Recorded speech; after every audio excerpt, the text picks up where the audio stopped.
வாங்க அபூர்வாஸ் விருந்துக்கு. இன்றைக்கி நம்ம ஒரு ஹெல்த்தியான வெஜிடேரியன் லஞ்ச் மெனு தான் எப்படி பண்ணுறதுன்னு பார்க்க போகிறோம். என்னென்னு பார்த்தீங்கன்னா, நல்லா அருமையான கீரை கடையல், அது கூடவே அதுக்கு பொருத்தமாக நல்லா மொறுமொறுன்னு சேனைக்கிழங்கு வறுவல். இது ரெண்டு தான் எப்படி பண்ணுறதுன்னு பார்க்க போகிறோம். கீரைக்கெல்லாம் பார்த்தீங்கன்னா இந்த மாதிரி மொறுமொறுன்னு வறுவல் இருந்துச்சு, அது ரொம்பவே நல்லாயிருக்கும். ஃபஸ்ட்டு நம்ம கீரை கடையல் பண்ணுறதுக்கு ஒரு பாத்திரம் வச்சுட்டு அதில் 3 டேபிள் ஸ்பூன் அளவுக்கு பாசிப்பருப்பு சேர்த்துருக்கேன். இந்த பாசிப்பருப்பை 2 தண்ணி போட்டு கழுவிட்டு எடுத்துக்கலாம். இப்போ பாசிப்பருப்பை கழுவிட்டு எடுத்துகிட்டு வந்திருக்கேன். அதில் கொஞ்சமாக 1 டம்ளர் அளவுக்கு தண்ணி சேர்த்துக்கிறேன்.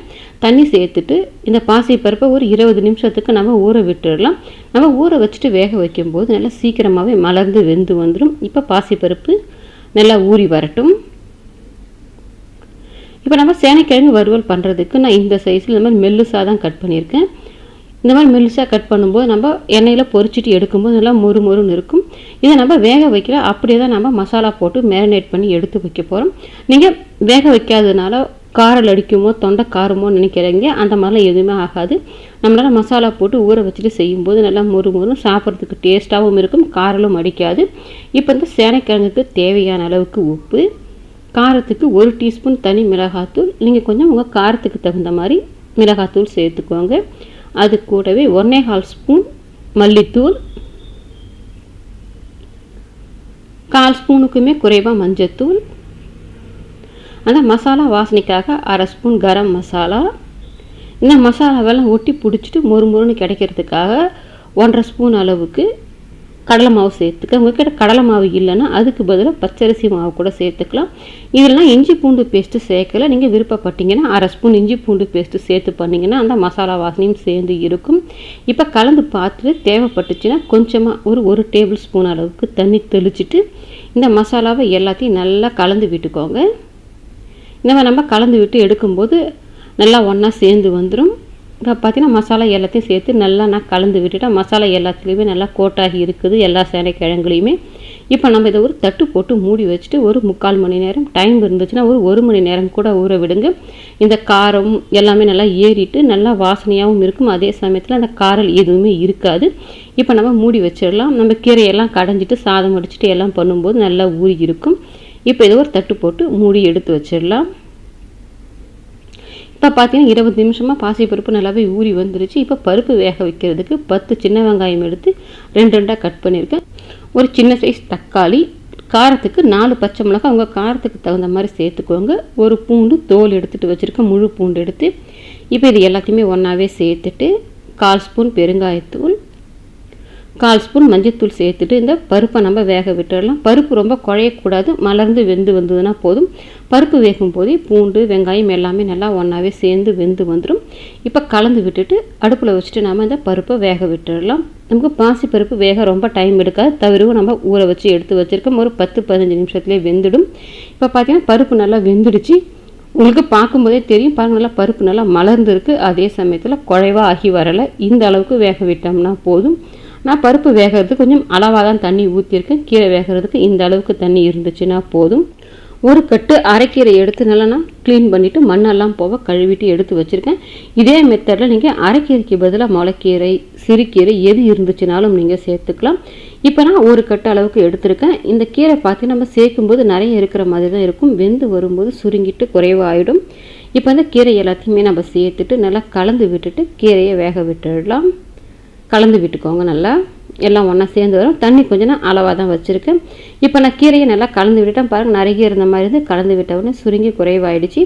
நமக்கு கீரை வேகிறதுக்கு ரொம்ப டைம் எடுக்காது, ஒரு 4-5 நிமிஷம் தான் ஆகும். அதே மாதிரி நம்ம மூடி போட்டும் வேக விடக்கூடாது. இப்போ கீரை கொஞ்சம் நல்லா வெந்து வரட்டும். இப்போ பார்த்தீங்கன்னா கீரை நல்லாவே வெந்து வந்துருச்சு. நம்ம மூடி போடலாம், கலரும் மாறல. பாருங்கள், நம்ம மூடி போடாமல் வேக வச்சோம்னா தான் கலர் மாறாமல் அந்த பச்சை தன்மையோடு நம்மளால் கீரை கடைஞ்சிட்டு எடுக்க முடியும். கீரை நல்லாவே வெந்து வந்துருச்சு. இப்போ நம்ம இன்றைக்கி கீரை சட்டியில் தான் போட்டு கடைய போகிறோம். இந்த மாதிரி கீரை கடையிற சட்டி கொத்து சட்டின்னு சொல்லுவாங்க. அந்த சட்டியில் நம்ம எடுத்து வச்சுருந்த அந்த கீரையை சேர்த்துட்டு இந்த கீரைக்கு தேவையான அளவுக்கு உப்பையும் சேர்த்துடலாம்.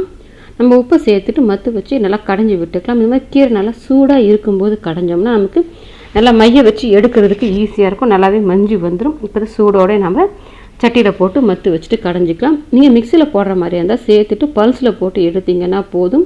இப்போ பார்த்தீங்கன்னா கீரை நல்லா நான் கடைஞ்சி விட்டுட்டேன். கீரை ரொம்ப நம்ம மழை மைய கடையக்கூடாது. இப்போ பார்த்தீங்கன்னா உங்களுக்கு தெரியும், லேசாக திரியாக இருக்குது பாருங்கள். இந்த மாதிரி இருந்துச்சுன்னா சாப்பிடும்போது திகட்டாமல் சாப்பிட்றதுக்கு டேஸ்ட்டுமே நல்லாயிருக்கும். இப்போ இந்த அளவுக்கு நான் கடைஞ்சிருக்கேன். இப்போ இதை ஒரு பாத்திரத்துக்கு நம்ம மாற்றிடலாம். இப்போ கீரையை நான் வேறு ஒரு பாத்திரத்துக்கு மாற்றிட்டு எடுத்து வச்சுருக்கேன். இப்போ நம்ம கீரைக்கு தாளிப்பு ரெடி பண்ணிடலாம். அதுக்கு அடுப்பில் ஒரு பேன் வச்சுட்டு அதில் 1 டேபிள் ஸ்பூன் அளவுக்கு நல்லெண்ணெய் சேர்த்துக்கிறேன். கீரை நல்லெண்ணெயில் சேர்த்து தாளிக்கும் போது டேஸ்ட் நல்லாயிருக்கும். 1/2 ஸ்பூன் கடுகு, 1/4 ஸ்பூன் சீரகம், 1/2 ஸ்பூன் உளுத்தம்பருப்பு சேர்த்துட்டு கடுகு பொரிஞ்சிட்டு உளுத்தம்பருப்பு நல்லா செவந்து வரணும். இப்போ நல்லா செவந்து வரட்டும். இப்போ கடுகு பொரிஞ்சிட்டு உளுத்தம்பருப்பு நல்லா செவந்து வந்துடுச்சு. நான் 5 வரமிளகாய் எடுத்திருக்கேன். இதில் காரமெல்லாம் வராது, வாசனைக்காக தான். கிள்ளலாம் அப்படியே முழுசாக காம்போடு தான் சேர்த்துருக்கேன். ஒரு 10-12 சின்ன வெங்காயம் இருக்கும், நல்லா பொடியை கட் பண்ணிவிட்டு வச்சுருக்கிறேன். அதை சேர்த்துட்டு வெங்காயம் கொஞ்சம் லேசாக கலர் மாறிட்டு வதங்கி வரணும்.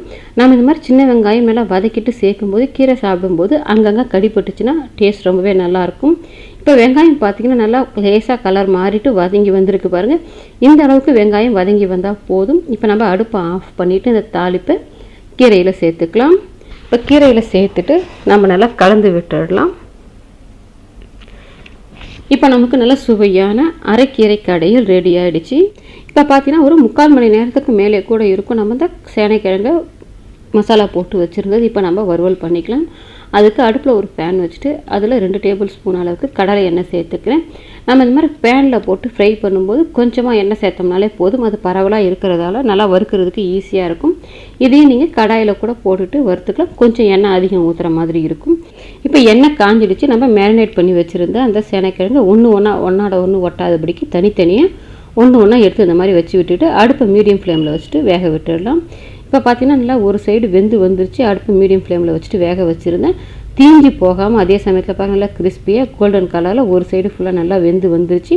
இப்போ நம்ம இந்த திருப்பி விட்டுட்டு இன்னொரு சைடு வேகிறதுக்காக விட்டுடலாம். இன்னொரு சைடு வேக வைக்கும் போதுமே அடுப்பை மீடியம் ஃப்ளேம்லேயே வச்சுட்டு வேக விட்டுக்கோங்க.